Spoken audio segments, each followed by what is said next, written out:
નમસ્કાર મિત્રો, હમણાં યુદ્ધ અને તણાવના માહોલની અંદર સોનાનો ભાવ વધવો જોઈએ પણ તેનાથી ઊંધું થઈ રહ્યું છે. તે સતત ઘટતો જાય છે. તો આની પાછળનું શું કારણ છે? ચલો સમજીએ. યુદ્ધના માહોલની અંદર બધા દેશો ક્રૂડ ઓઇલનો જથ્થો ભેગો કરે છે, જેના લીધે ડોલરની ડિમાન્ડ વધતી જાય છે. હવે ડોલરની ડિમાન્ડ કેમ વધે છે?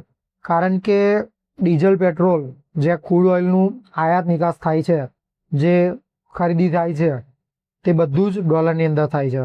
તેના લીધે ડોલરની ડિમાન્ડ વધતી જાય છે અને તેની ડિમાન્ડને લીધે તેની વેલ્યુએશન વધતી જાય છે અને તેની કિંમતમાં વધારો થાય છે.